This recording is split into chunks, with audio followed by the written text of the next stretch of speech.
kind of looks like I have just a big black box here.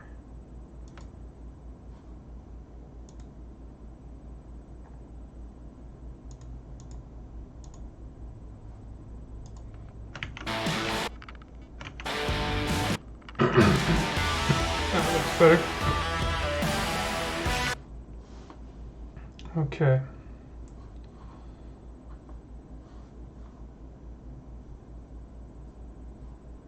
We're doing a thing.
Okay.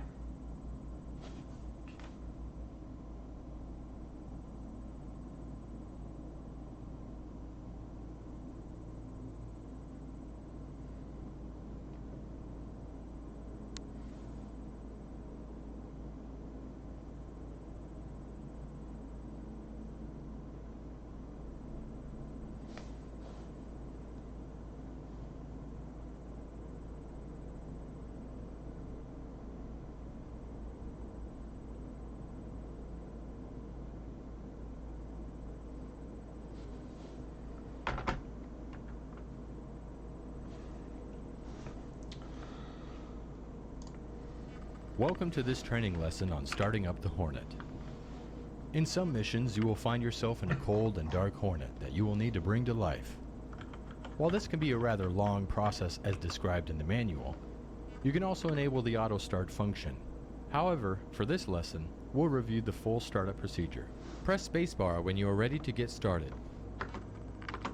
The first thing we need to do is enable the 2 batteries. This will allow operation of the canopy and power the engine igniters. You'll also notice that the integrated fuel and engine indicator, or IFE, in the lower left portion of the instrument panel will have power. Move the battery switch to the up or on position with a right mouse button click. The Hornet has 2 fire detection circuits, A and B, that test for fire in the engine's auxiliary power unit and bleed air system. Before we go into detail on that though, check that the hydraulic brake pressure gauge for the wheel brakes shows at least 3000 psi. Confirm this by looking at the gauge, which is located to the left and up from the highlighted fire test switch. Okay, now put the spring-loaded fire test switch in the up test A position, and keep holding it up to test the A circuits. To do this, place the mouse over the fire test switch and hold down the right mouse button. Keep holding the mouse button down and do not release it until it runs through all the fire test audio warnings. In addition to the audio warnings, also note the fire test warning lights on the upper left and right portions of the instrument panel. When it's done, press spacebar. We will now do the same thing for the B circuit. After waiting 10 seconds, place the mouse over the fire test switch and hold down the left mouse button to move the switch in the down test B position. Keep holding it down and then release it once all the fire warning audio messages have been played. Well done. Press spacebar. Good job. Note that in the top left portion of the IFE, you can see the RPM and temp of both the left and right engines. These will be important for when we start the engines. We will now turn on the auxiliary power unit, or APU. Alright, This is a APU's small, on. self-contained engine We're that good to augments crank the bleed air engines. system and will start turning the engines for engine starts. It's ready. Place the APU control switch in the up or on position with the left mouse button clicked. Once the green light next to the APU switch comes on, move the engine crank switch to its right position, marked by the R, with the right mouse button clicked. Starting This to will crank. allow the APU to power Seeing the air some turbine RPM starter, start to or come up. ATS, which in turn allows the aircraft mounted accessory drive, or AMAN, to start turning the fan blades within the right engine. Once the right engine RPM has reached 20%, as indicated on the IFE, move the right throttle from off to idle by pressing right shift home. This in turn will introduce fuel into the engine combustion chamber and start the igniters. There we Once go. the right engine RPM has reached 60%, the right engine start cycle is complete and the right generator is automatically engaged. Once at 60%, press spacebar. We're at 60%. Burning When we fuel. conducted the tests of the A and B fire test circuits, we also closed the bleed air shutoff valves. We need to reopen these by rotating the bleed air knob clockwise 360 degrees, from norm to norm. Do this by right mouse button clicking on the outer portion of the knob. When done, press spacebar. Alright, With leaving the it right back engine open. running I don't and even know what that generator does. power on, place the left and right digital display indicators, or DDIs, to the day position using right mouse button clicks on both brightness selector knobs. Next, rotate the HUD symbology brightness control knob clockwise by placing your mouse over it and rotating your mouse wheel forward. Once you see video displayed on the left and right DDIs and HUD, press spacebar. In the lower center of the instrument panel is the multi-purpose color display, or MPCD. Rotate the power and brightness control knob to the full bright setting by placing your mouse over the knob and rotating your mouse wheel forward. It will take a few moments to power on.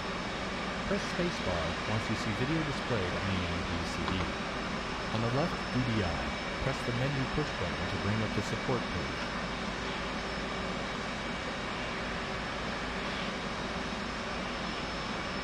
Okay. The support page has several sub-pages like the checklist, engine, fuel, ADI, and HSI. For now, though, press the FCS push button to select the flight control system page. The FCS page shows the status of the control surfaces and any detected FCS errors. The X's indicate detected errors, but we will address those once the left engine is started. We should not see any 2, R, or FADEC caution messages along the bottom of the left DDI. Note that by default, we will not have the built-in test or bit page on the right DDI. We'll come back to this. During this lesson and future lessons, you will often see and hear the master caution. This is the large yellow labeled button on the instrument panel that will light when any caution condition is triggered. There will also be an accompanying deedle sound to draw your attention. Press this button or click on it to acknowledge the caution and extinguish the light. Press the master caution again to restack the caution and advisory notices along the bottom of the left DDI. Cautions will be along the top and advisories in smaller text along the bottom. If the left DDI is not on, then the caution and advisories will be displayed on another display. By default, though, they will be on the left DDI. I'm assuming that's what this stuff is. I actually don't know. The Hornet comes equipped with an inertial navigation system, or INS. Use right mouse clicks to set the INS switch, located on the sensor panel, to the ground position.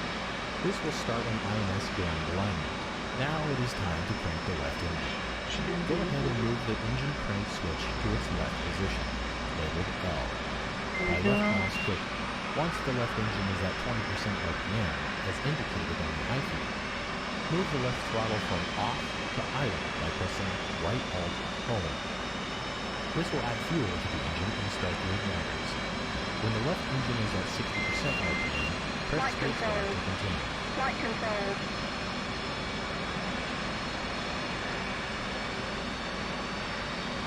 Guess we were supposed to wait for 30%, but we were luckily at 30%, so we're spooling up.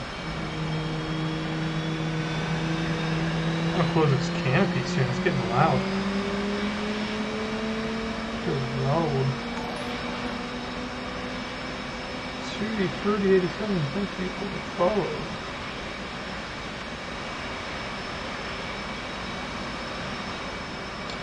Okay, so once the left engine at 20% RPM is indicated on the IFE, move the left controls from off to idle. We've done that. We've got our fuel engines coming up.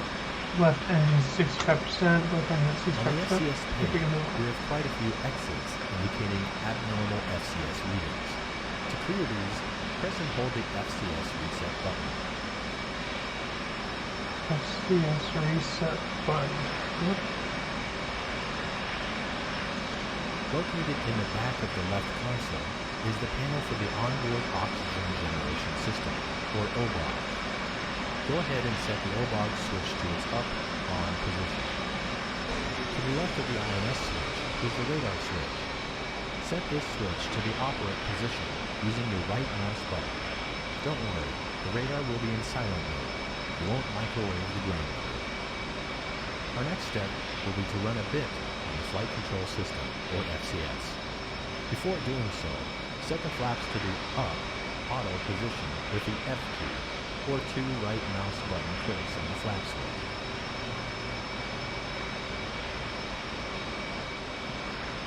Flap switch. We'll now run a bit of the flight control system. This moves the control surfaces to their limits to test for any software or mechanical errors. First, select the FCS bit page from the bit page on the right DDI. To run the FCS bit, we'll need to activate 2 controls at the same time. While holding up on the FCS bit switch on the right wall, press the FCS push button on the right DDI. Upon doing so, you'll see the controls being cycled on both the FCS DDI page, and if you look outside the cockpit, you can watch the wing and tail control surfaces moving. Okay, wait a minute. On the FCS bit, we'll need to activate 2 controls at the same time. While holding the FCS bit, switch Y. Once the FCS bit is complete, marked by the beep tone, Oh, place that's the flap switch in the center or half position with the left mouse button click on the switch. Takeoff is done with flaps set to half. Once we are airborne, we'll move them to auto.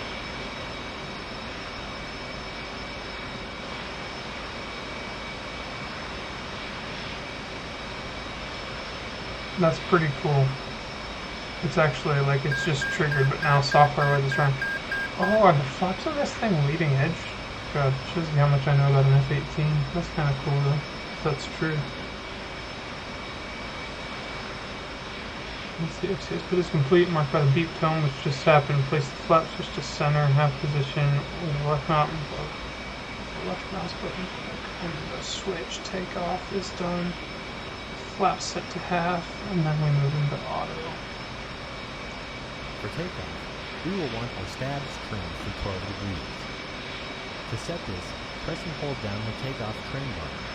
Upon doing so, you will also notice that the stab values on the FCS page will change to 12. The leading edge flaps, trailing edge flaps, and rudder should all have values of 30 degrees. You should also have no X's on the FCS page. Good. Good.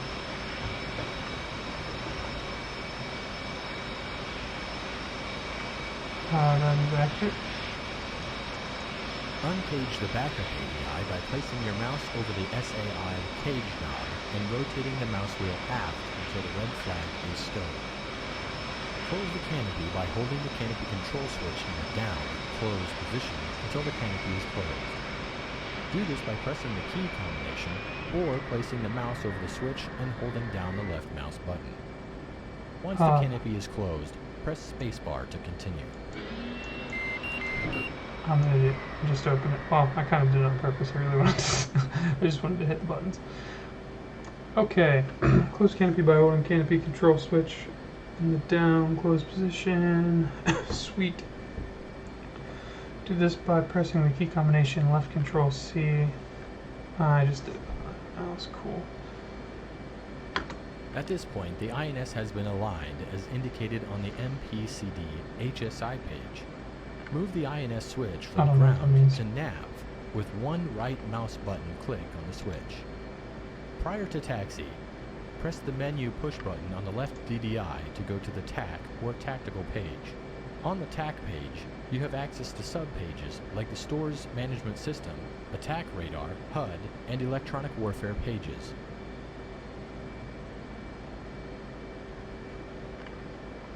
Yes, I see that. On the left DDI TAC page, select the HUD push button to display a mirror of the HUD on the DDI. This can be useful when head down or in case of HUD failure. Okay. I like it. Redundancy. Very cool. Good. Let's now set up the right DDI. Press the menu push button on the right DDI to bring up the tactical page. Press the menu push button again to bring up the support page.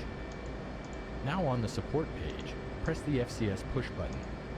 We will want the HUD on the left DDI and the FCS page on the right DDI when we taxi and take off.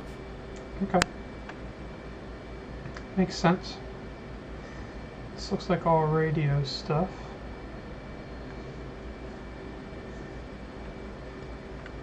I have done as you have asked. The parking brake system is operated with a yellow and black parking brake handle.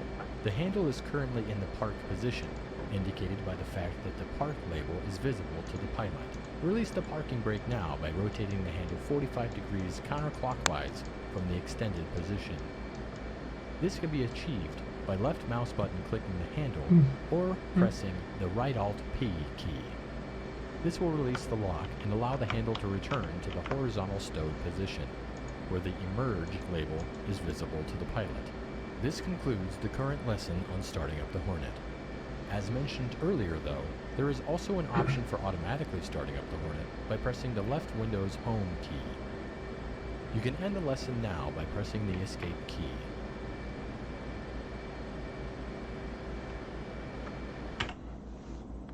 Well, that was fun. I have learned a thing. Actually did feel like that was kind of beneficial. Getting a little bit of intro, so cool. We've done that. Now let's do some taxi and takeoff stuff, I think. Close that. Taxi and takeoff. We are learning. We are learning.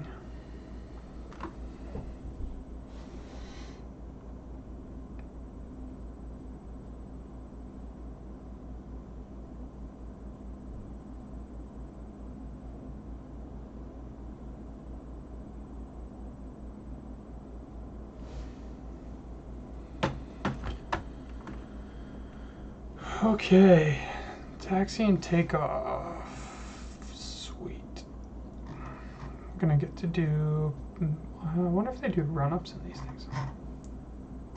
In this lesson, we are starting in an up and running Hornet, and we will learn how to taxi to the runway and take off. Before we taxi though, let's set up a few more items that we did not cover in the cold start lesson. Press spacebar when ready.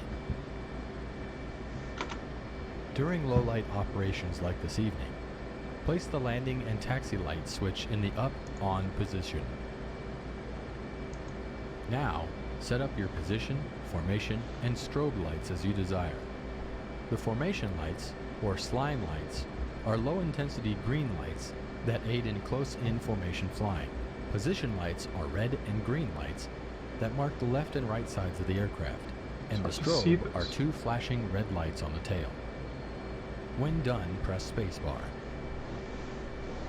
How do I position my head to see that one set of switches? It's like I need to... yeah, exactly.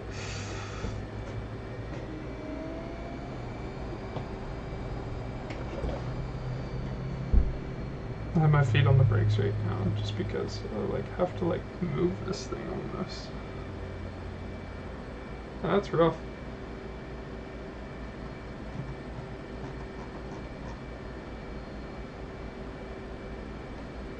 Is there like a better way to do this that I don't know?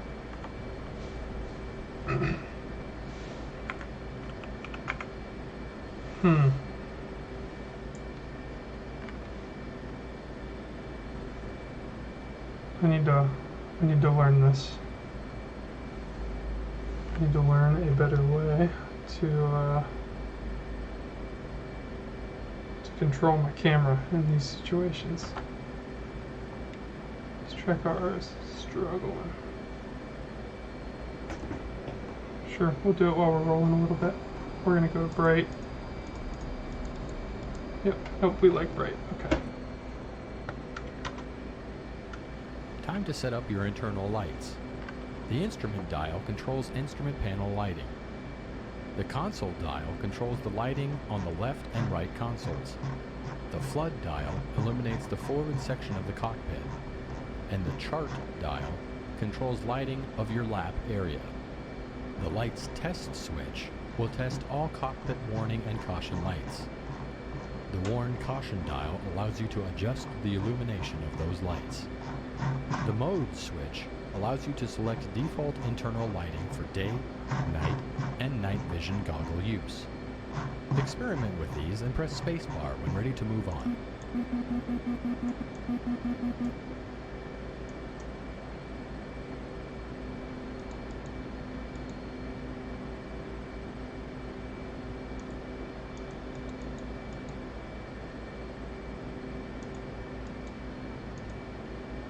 NVG mode, huh? I can wear night vision goggles. That's a cool concept. I never thought about that before. Might want to wear NVG so you can see outside too. Alright.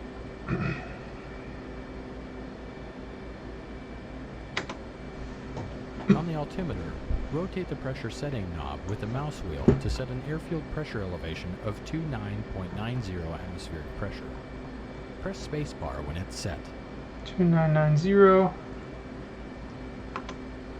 To steer the Hornet when taxiing, we will use the nose wheel steering, or NWS, by pressing the S key, or the NWS button on the control stick. When engaged, as indicated by the NWS indication on the bottom right portion of the HUD, rudder inputs will steer the aircraft left and right. When the NWS button is held down, nose wheel steering high or NWS high is enabled and allows a tighter turn radius. This is quite helpful on a crowded carrier deck. Press spacebar. To get rolling, slowly increase the throttles until you have forward movement, but do not exceed 75% engine RPM. Press Z to steer left and X to steer right. Taxi forward to the runway directly ahead.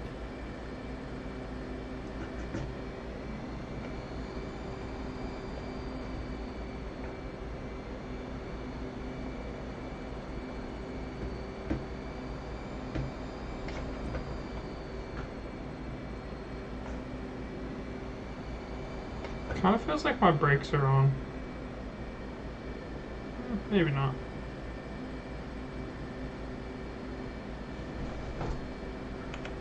Keep taxiing forward and practice both normal NWS and NWS high steering. Alright, let's try this NWS high thing. Holy crap.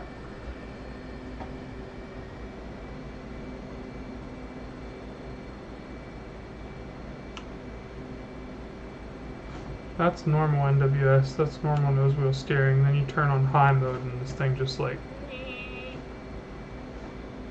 That's wicked.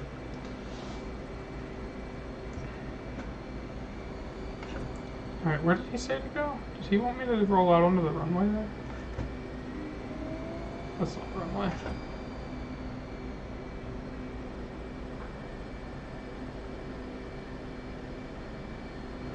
Come to a halt just short of entering the runway by using the toe brakes at the top of the rudder pedals. Before entering the runway, arm the ejection seat by moving the ejection seat safe armed handle on your right in the down position so that the armed label becomes visible. Also, tighten your restraints. Check left and right for track. Increase engine RPM and enter the runway. Once on the runway, align the aircraft down the center line and come to a halt on the 25 runway heading marker. Press spacebar to continue.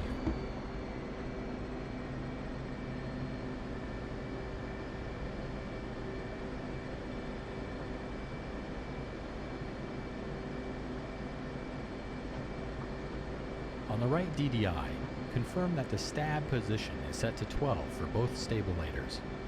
Yep, stabilators on at the 12. wheel brakes. Increase engine RPM to 80% and check that the temps on the IFE do not exceed 800 degrees Celsius. In a Hornet, you always take off an afterburner. Release the brakes and push the throttles all the way forward to full afterburner.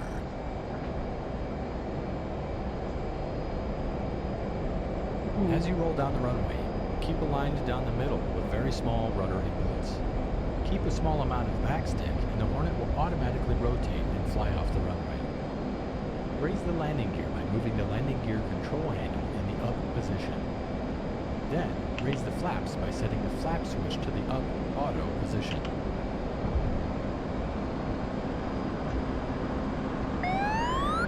There we go.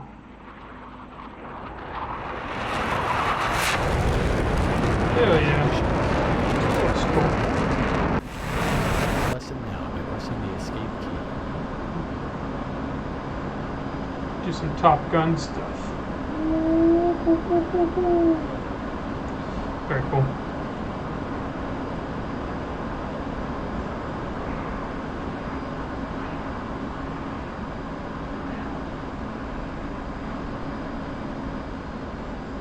Why is my camera like freaking out?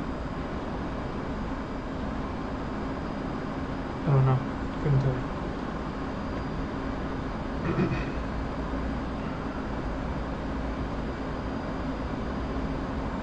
Looks pretty cool climbing under these clouds at 8,000 feet. Some IFR conditions. IMC up here.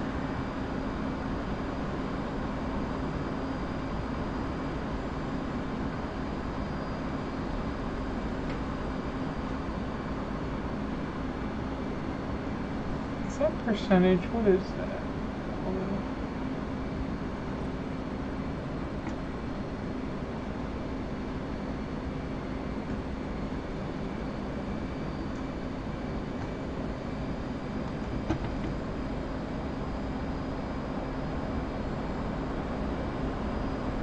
The idea of bringing this up and just going full afterburner was really fun though.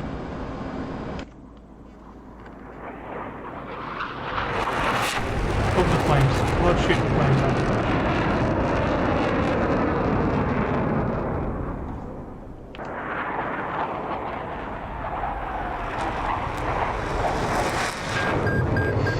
Stall.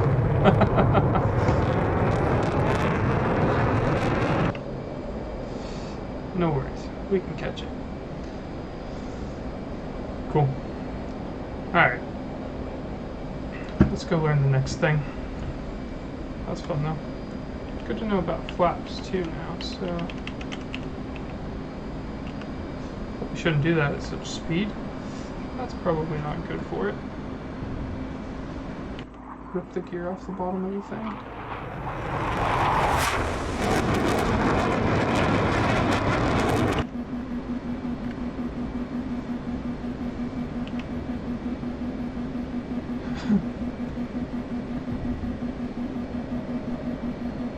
I think that's what the warning is. The gear wouldn't go up because it's pinned.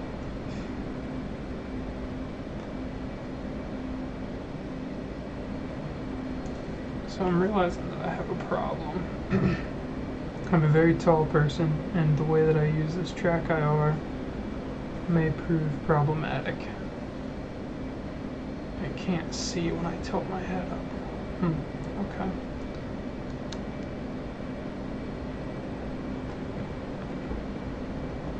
Alright, let's go learn how to land.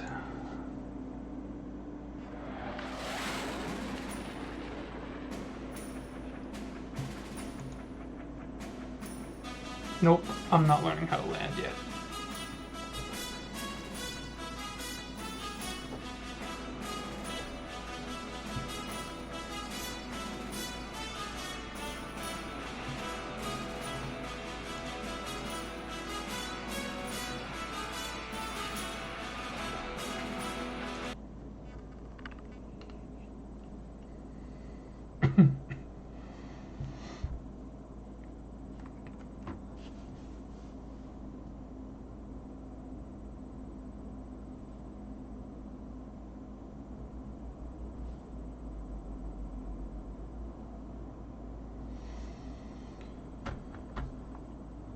Key part of any mission is the ability to navigate to and from the target. Two such tools Hornet provides are the automatic direction finding, or ADF, and the tactical air navigation, or TACAN. TACAN, whatever. Oh, excuse me. Bless me. ADF uses VOR stations located throughout the maps to get bearing only info to them, and TACAN stations are co-located with many airfields, aircraft carriers, and some aerial refuelers. TACAN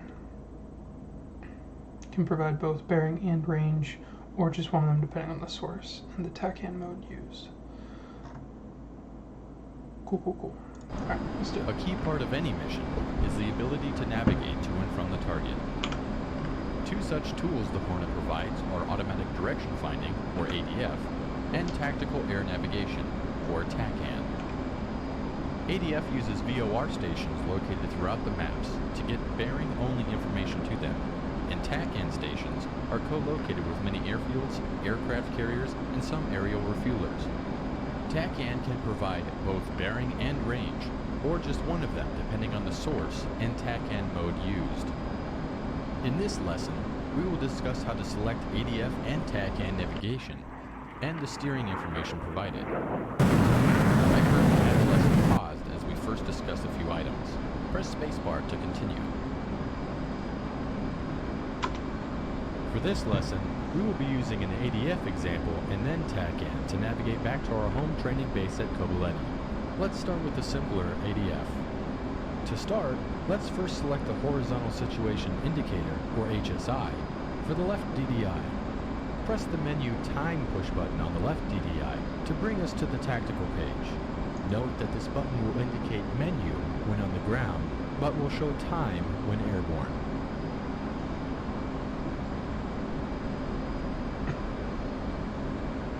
Let's press the same push button again to bring us to the support page.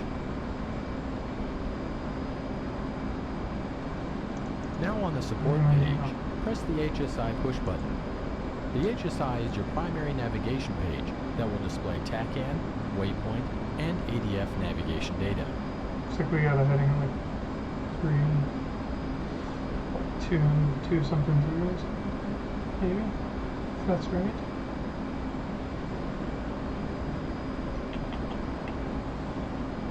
$299 almost, or something. In the center of the HSI is an aircraft symbol that represents your position from a top-down vantage. Your true airspeed is to the left of the symbol and ground speed to the right. Centered and around the aircraft symbol is a compass rose, and on the very top is a louver line that indicates your heading in regards to the compass rose. Along the top of the HSI is the SCL, or Scale, push button.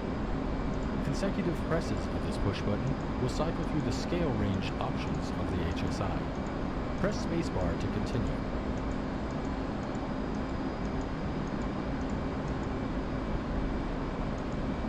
Fun. An ADF is assigned to a specific frequency, which can also be stored as a preset on one of the two radios. In this case, we have the VOR ADF near Kataisi Airfield preset as Channel 2 on Radio 1. Right now, Radio 1 is set to Channel 1, as you can see in the Channel Select window for Radio 1. To select a new channel preset, place your mouse over the Radio 1 select dial and rotate the mouse wheel forward until 2 is displayed. When you do, you will soon hear the characteristic ADF identification code for that VOR station. Press spacebar to continue.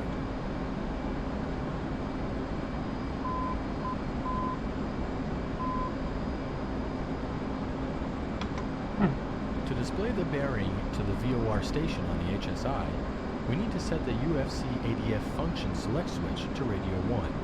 To do this, right mouse button click on the switch. With that done, you will now note a small circle along the outside of the compass rose at the 1 o'clock position. This is your bearing to the ADF signal. There is no range information. As you can see, ADF is quite simple. Let's move on to TACAN. Press spacebar when ready. In order to display all TACAN information on the HSI and HUD, press the TCN or TACAN push button on the HSI. Upon doing so, it will be boxed. Now we need to turn on the TACAN and set the code of the desired station. Press the TACAN button on the UFC. With the TACAN now selected on the UFC, we have 3 choices in the option select windows. TR is transmit receive and will provide both bearing and range guidance. RCV is for receive and will just provide bearing to the station. And AA is for air to air and will provide either bearing and range or just range depending on the aircraft. By default, we have TR selected, which is fine. The lower 2 option select windows allow you to select either an X or Y TACAN channel. For example, 67X. Now let's turn on the TACAN by pressing the on-off button on the UFC. On the scratch pad, we now see that the TACAN is on and a default value of 1. Select Clear on the UFC keypad to remove this. We will navigate to the TACAN station at Kobuleti Airfield, which has the TACAN code of 67X. Enter 67 on the UFC keypad, and then press the Enter button on the UFC. After entering 67X and pressing Enter, press spacebar.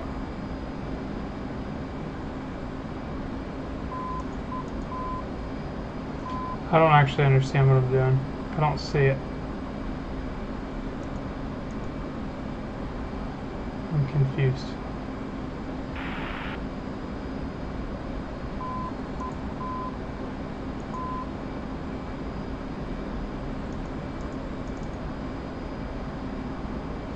$67X? Is that what you said?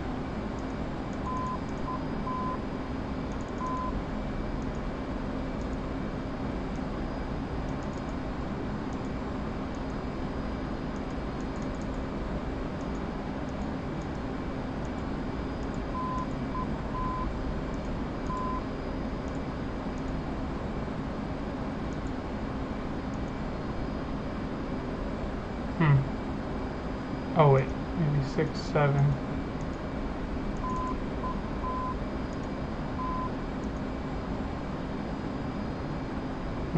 I'm confused about this part. I'm doing something wrong.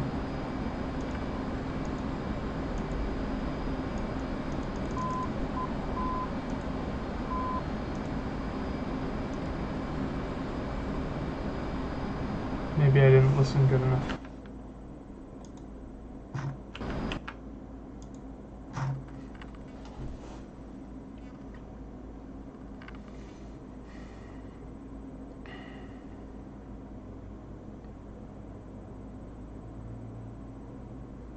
Oh, wait. How's the attacking crusader? Enter 67. So that should be enough.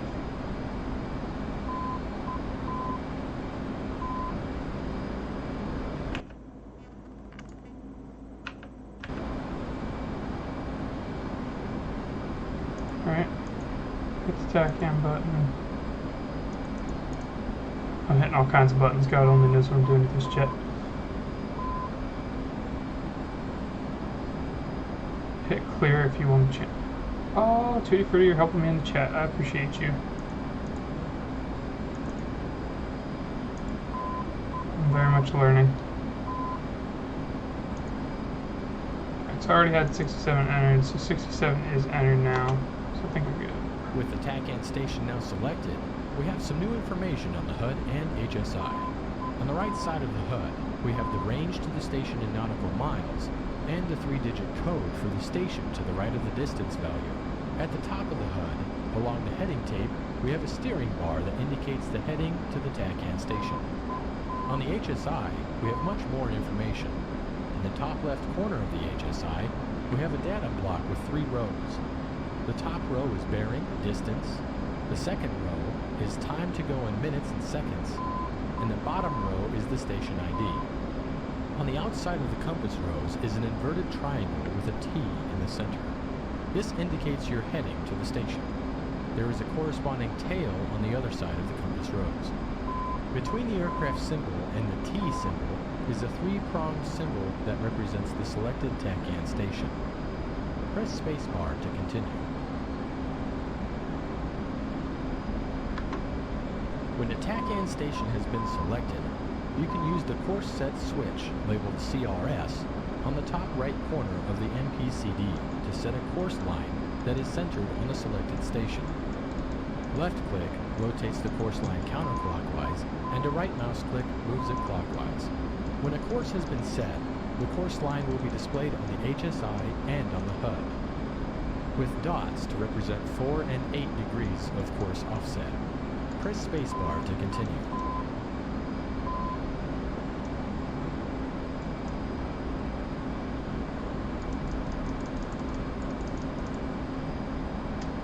Hear what you're telling me, but not seeing it again.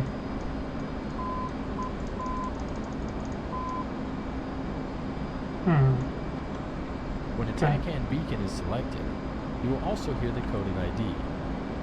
You can adjust the volume of this with the TACAN volume control knob labeled TCN on the volume panel. Press spacebar to continue. It's not gonna blast me with that beeps.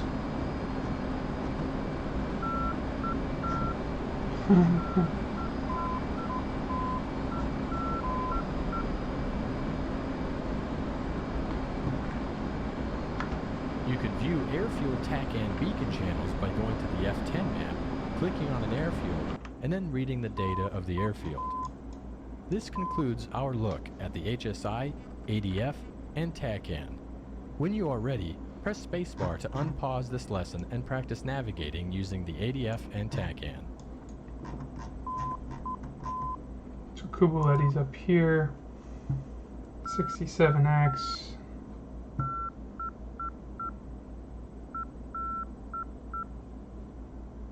Runways 25 and 7. This makes sense. I don't know. My bearing's like 30 something, so somewhere like going this way, I think.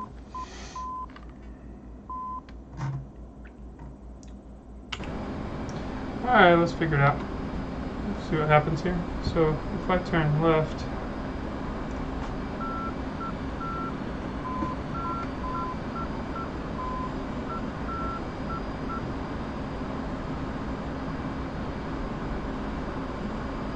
kind of want to come around and see if this looks like a line or something shows up on this left hand, or I mean this right hand.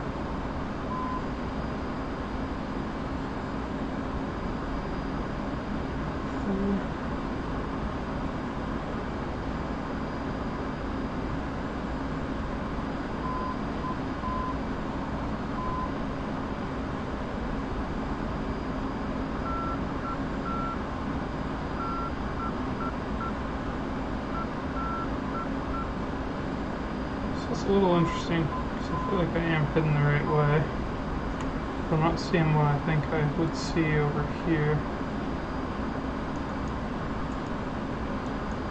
Maybe I didn't do it right. Yeah.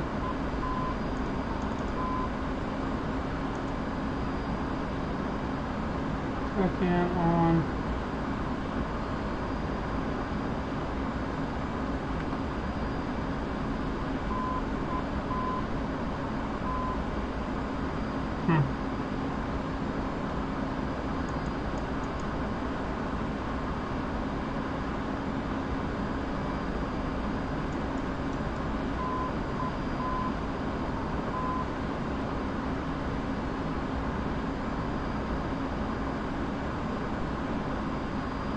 Force electrical lines.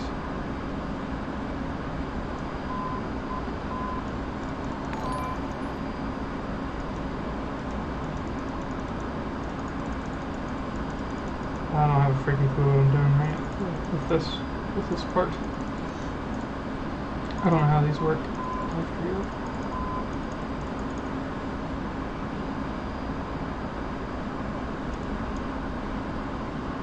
Oh, we're getting some help. I appreciate it.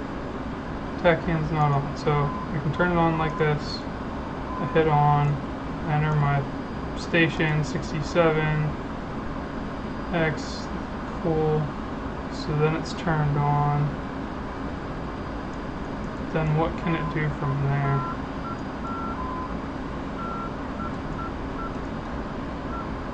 Now box the TCN option on the HSI.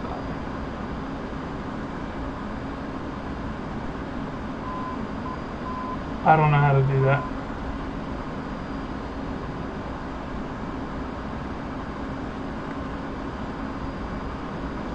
Box the TCN option on the HSI. HSI is the navigation page that's up on your left screen. Okay. Box the TCN option. Does that mean this?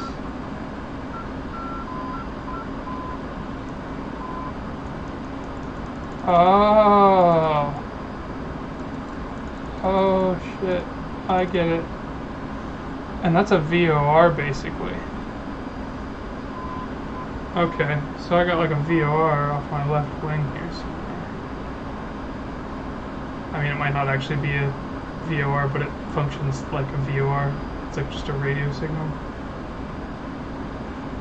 Oh great, now I'm up in the clouds, can't see shit.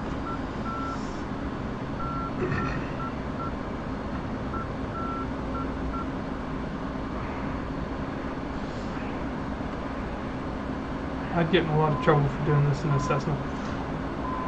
Altitude. Altitude.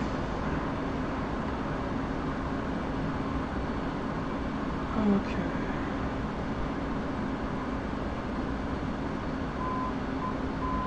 Nifty.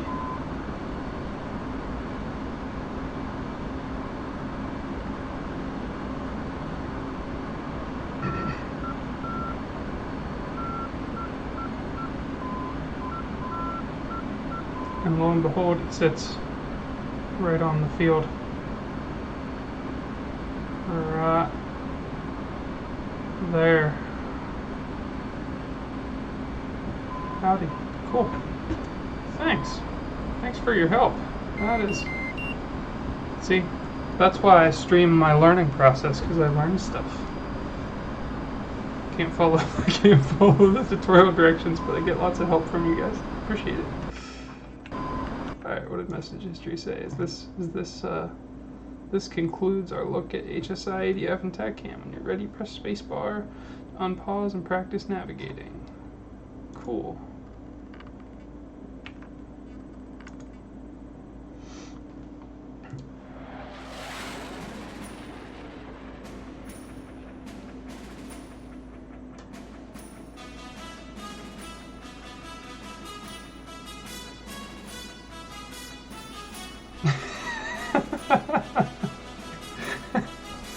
That's awesome. Cessna Commercial Simulator. You're a DCS person, you hop in that thing and start doing like barrel rolls and stuff. That's awesome.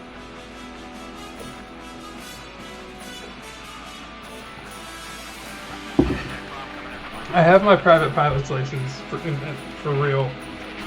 Like, but just very low time pilot. Don't claim to know everything. But I don't know much about this stuff, the jet stuff. So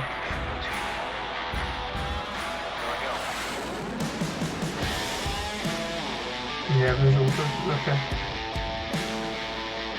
Cool.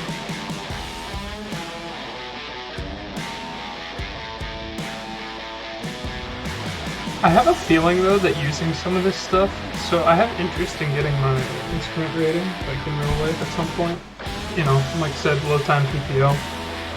And you know, I've been with an instructor testing out the 172, and I've like shot like RNAV and shot an ILS and like the glide slope stuff.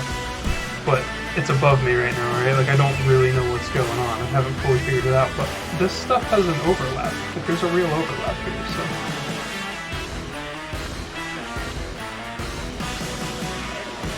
I mean, it's not exactly the same, but this might actually be practical learning in some way.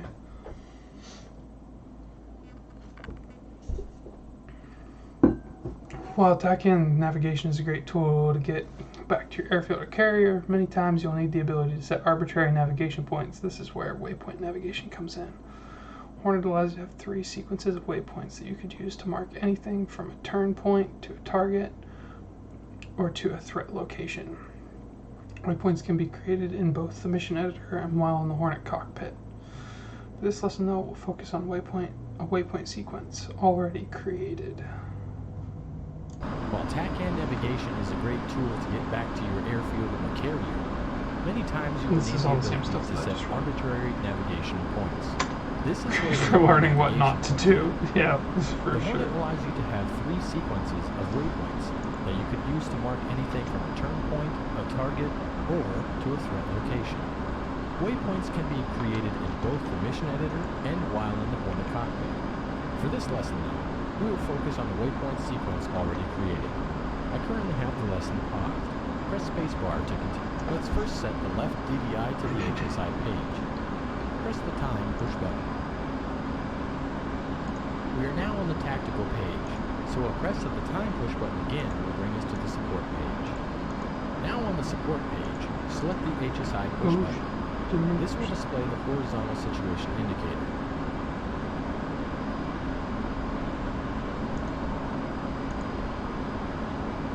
Much of this will look familiar from the TACAN lesson. Instead of pressing the TCN push button now, press the waypoint push button this time. This will box waypoint and allow display of more waypoint navigation information on the HSI and HUD. I see what you're saying when you say, like, when you said box TACAN last time, it's like this will box waypoint. Okay.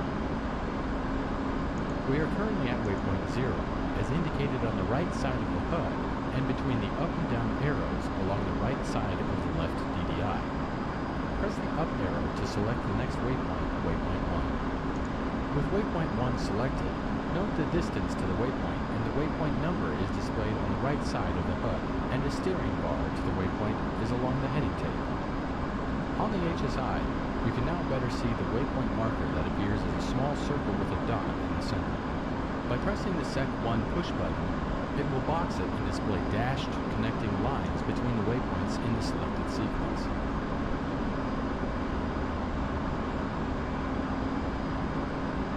In the top right portion of the HSI, data of the selected waypoints is shown.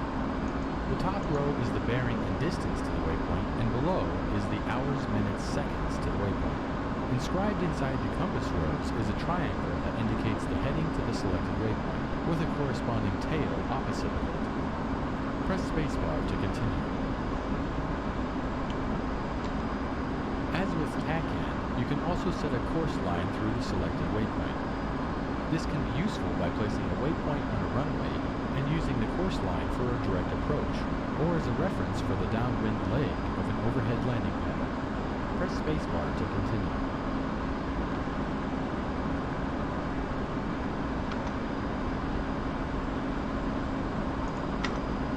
Okay. I am pressing spacebar. By selecting the auto waypoint sequence option, the navigation system will automatically select the next waypoint in sequence as each waypoint is reached. This avoids having to manually select the next waypoint while navigating a sequence. When you are ready, I will unpause the lesson and allow you to navigate the waypoint sequence. Ahead of you is a sequence of waypoints along a low-altitude flight plan. Try to fly through each gate in sequence. Press spacebar to unpause the lesson. To more easily fly this sequence, you may wish to adjust the HSI scale. You can use this in conjunction with the next waypoint distance and steering cue on the HUD to best align yourself to intercept the next gate. At any point you can end this lesson by pressing the escape key.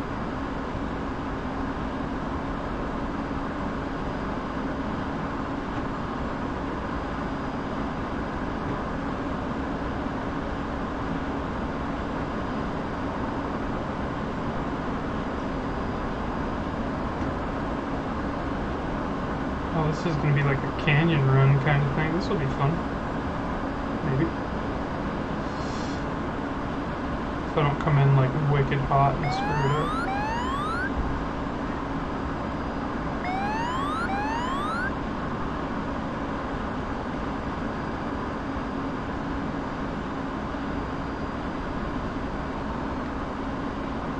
Actually, I really might.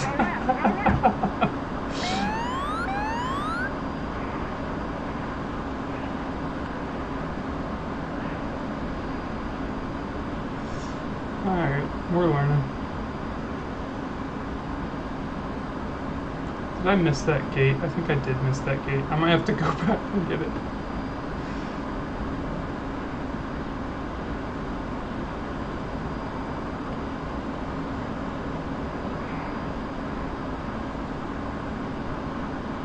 I think I missed it. Alright, we're trying to that.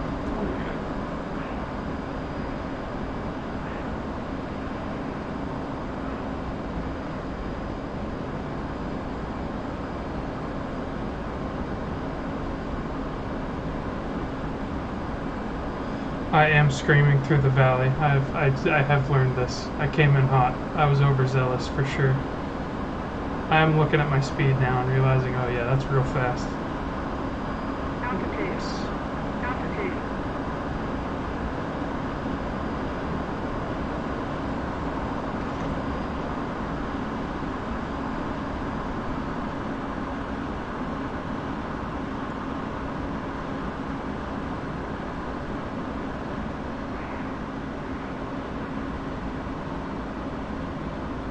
A big turn though will lose a lot of speed, so I hope.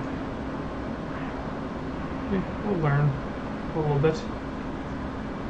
I'm not stuck in Afterburner, but I was in Afterburner. Just had way too much throttle in.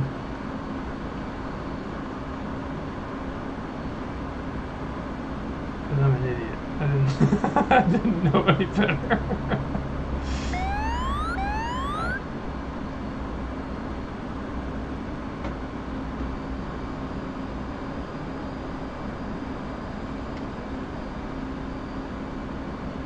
Is that like oil temp like or whatever down there? That kind of looks like what's going on with this microphone? Yeah. Like, am I 85% throttle right now? Is that what that number is, or is that inaccurate? I can't quite tell. Like, there's RPMs, but that's not really.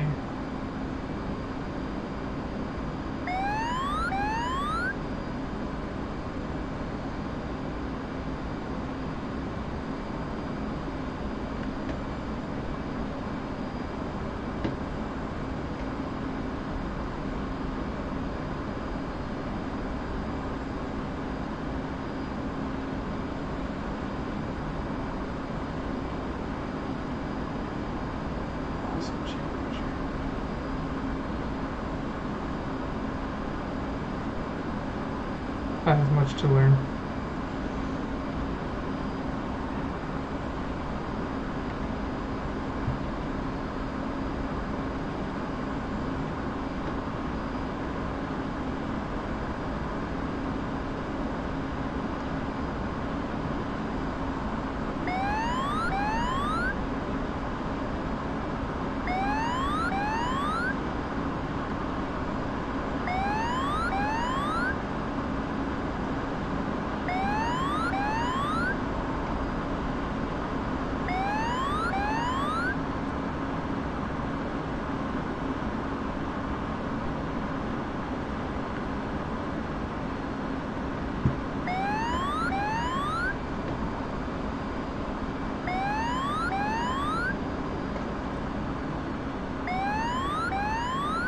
Do a barrel roll. Shit, I missed it. That was dumb. I actually thought the barrel roll was going to help me because I was going to get crazy and try and bleed speed really fast. Get slow.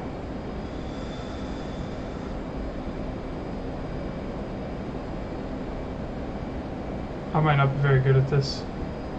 I have to learn how to fly these things. I suppose that's why I'm in tutorial time.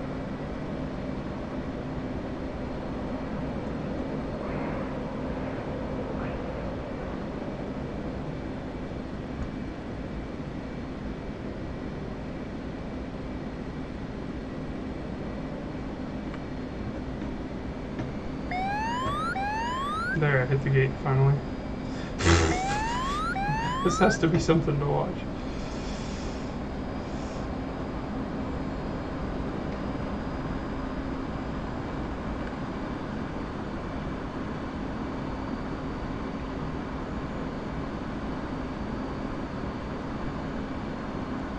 I don't know where the AP disconnect in this thing is.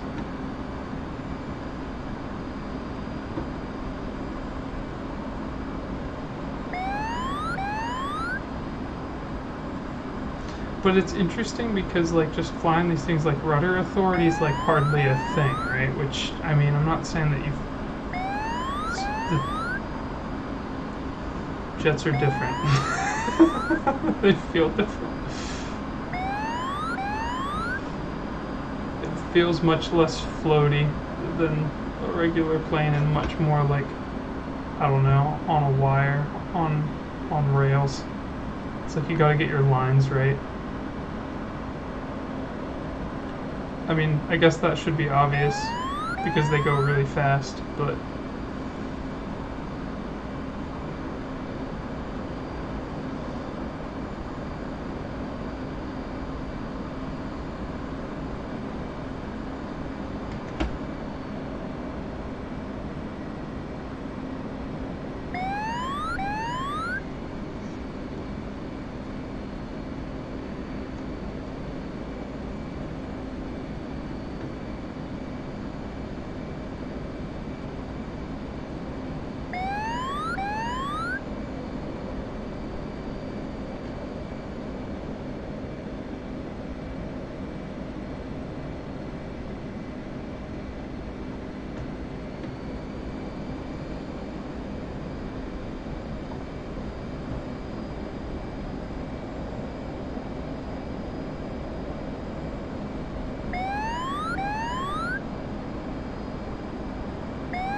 I think that was it. I think that was like my final waypoint.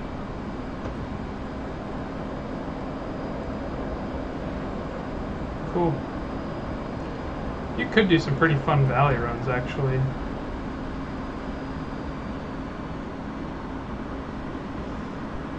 Altitude. Altitude. Alright, let me see. I think that was a conclusion. At any point you can exit the lesson. There's a valley run mission. Ooh. Some real Top Gun Maverick stuff. Okay, not quite to desktop.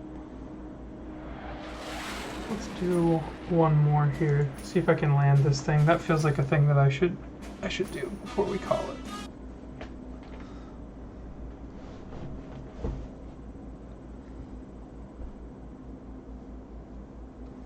Main menu missions, FA-18.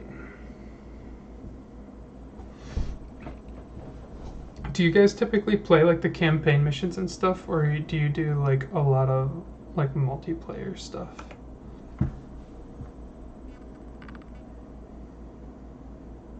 In previous lessons, we learned how to take off and navigate, but what goes up must come down. In this lesson, we'll go over the basics of landing a Hornet in an airfield in VFR conditions using a straight-in approach. This will also be useful for the later IFR landing lesson. Cool. In previous lessons, we learned how to take off and He's gonna navigate, tell me that but all. what goes up must come down. In this lesson, we'll go over the basics of landing a Hornet at an airfield in visual flight rules conditions using a straight-in approach. This will also be useful for the later instrument flight rules landing lesson. I currently have the lesson paused as I want to first outline the basics of an airfield VFR straight-in approach. Before flying this lesson, please make sure you are familiar with the HUD symbology as described in the manual and first lesson. Press spacebar to continue. This is a bad time to tell you. I didn't read the manual. I just hopped into You'll this start the thing. approach 11 miles out at 3,000 feet barometric and 260 knots on approach to runway 07 at Coboletti. Once at 5 miles, you will be at 1,500 feet, and this will place you on a 3-degree glide path to the runway. To measure your glide path angle, reference your velocity vector on the HUD in relation to the pitch ladder. A 3-degree flight path is standard for a Hornet landing. For a straight-in approach, we will keep the HUD showing barometric altitude. This will also be true for IFR landings. Press spacebar to continue. After the lesson is unpaused, reduce your throttle to idle and fly through the gates ahead. Once your airspeed is below 250 knots, lower the landing gear by moving the landing gear control handle down. Do this by left-clicking the handle or by pressing the G key. Also lower the flaps to fold down by moving the flap switch in the down fold position, either by left-clicking on the switch twice or pressing left control F. Once the gear and flaps are down, keep flying through the gates and get the aircraft to an on-speed angle of attack. This is the proper AOA that will achieve the correct hook angle to catch the target wire of the carrier. You will want an angle of attack of 8.1 degrees, which will place the velocity vector on the HUD in the center of the E bracket. Additionally, your angle of attack target of 8.1 degrees is indicated by the AOA indexer lights to the left of the HUD frame. When at the on-speed AOA, the center yellow circle will be illuminated. Use the throttle to adjust your glide path and pitch trim to adjust AOA when the flaps are down. Use the first part of this flight to practice stabilized on-speed flight. Press spacebar to continue. Alright, we'll see how this goes. That doesn't seem right. When you're ready, press spacebar and I will unpause the lesson.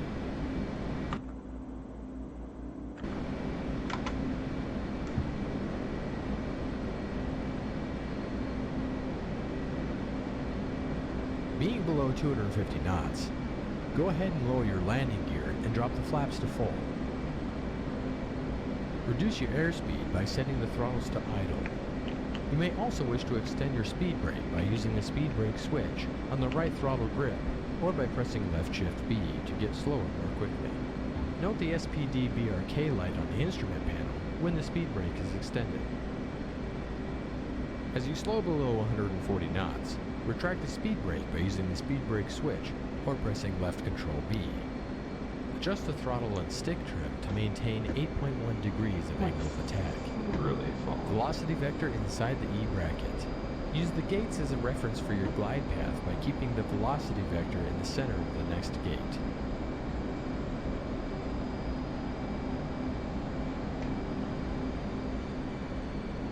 I said to go power to idle, but that did not feel like a full power to idle situation.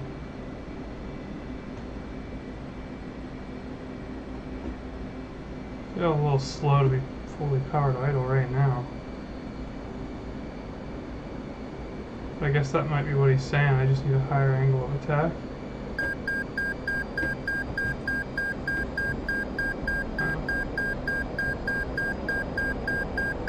We're gonna screw up our way in here. So I figure this out. Angle of attack's way low. I do have full flaps, I think.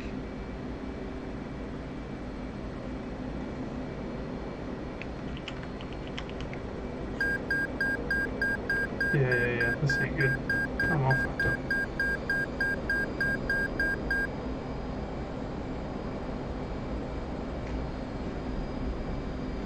At this point, you should be on speed with an angle of attack of 8.1 degrees, indicated by the velocity vector in the center of the E bracket on the HUD.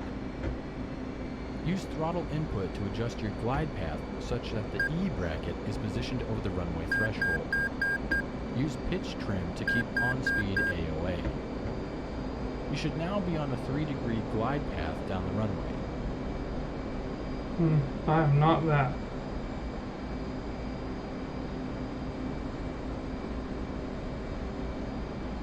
Let's go back out here and try and re-intercept. Glide path.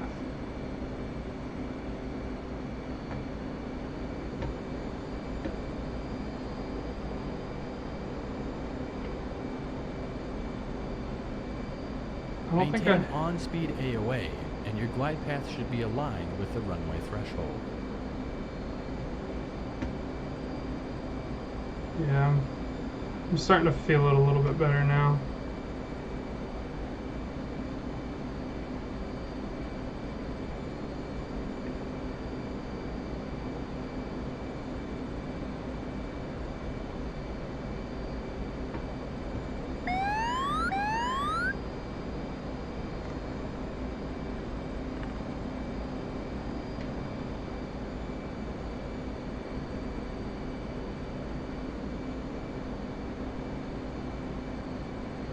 Maintain on-speed AOA and fly the aircraft onto the runway with a vertical velocity of no more than 750 feet per minute, as displayed over the HUD altitude indication.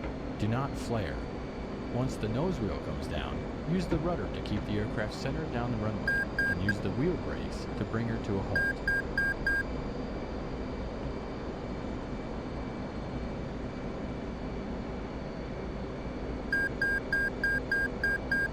Ooh, that's gonna come in hard. That was full AOA. Or full authority.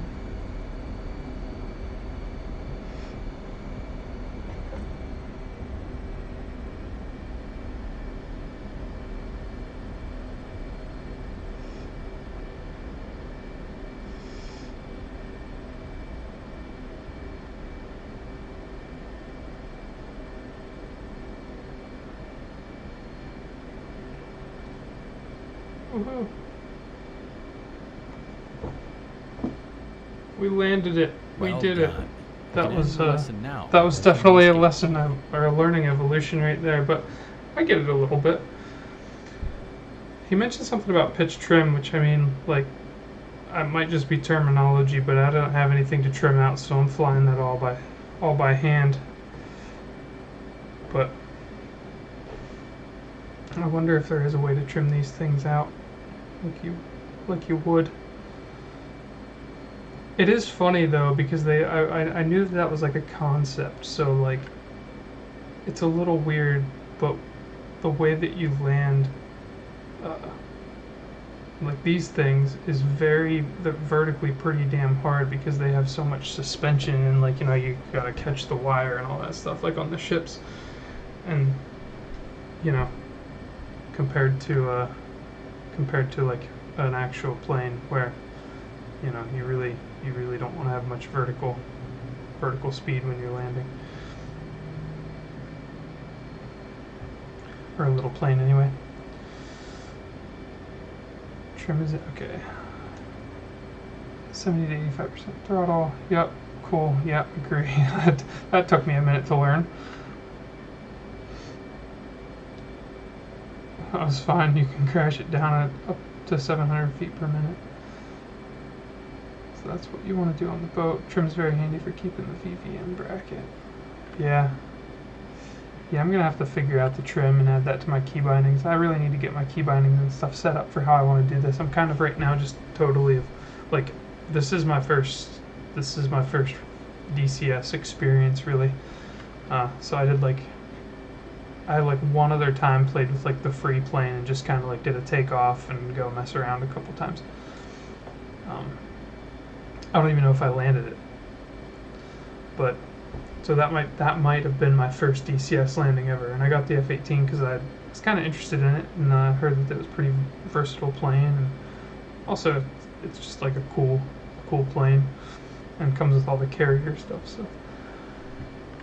So I'm learning everything for sure. I have like no key bindings set up other than what's by default. So who knows? Maybe I even have things that I don't even know that I do. Maybe some stuff. Yeah, look right there. I just figured out that like my HOTAS setup. So I have like a Thrustmaster, like HOTAS setup. And I just learned that I do have flaps. I love the fact that the flaps on this thing are like on the leading edge. No, they're not on the leading edge. Oh yeah, they are.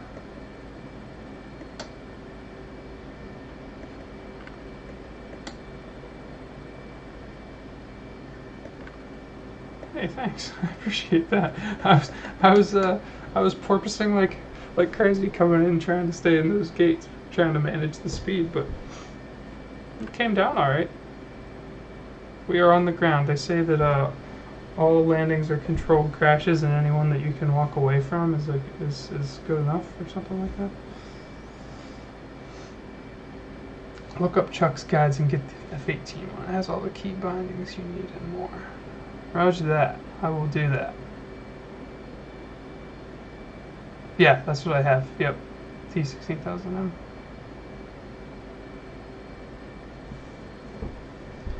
That's what I have.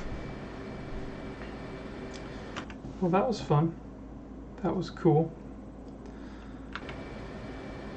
I am gonna be hopping offline now. It's about bedtime for this guy on the East Coast. I'm kind of just popping in, but figured I would stream my lessons, and boy, am I glad I did. You guys helped out a lot. I appreciate it. I used to stream iRacing, and I'm just kind of like getting back into it. Probably about making you guys throw up with my head around right now. But yeah, I'll probably be doing some more of this stuff, so maybe I'll see you around. Have a couple coaches helping me out along the way. Appreciate it. Later, friends.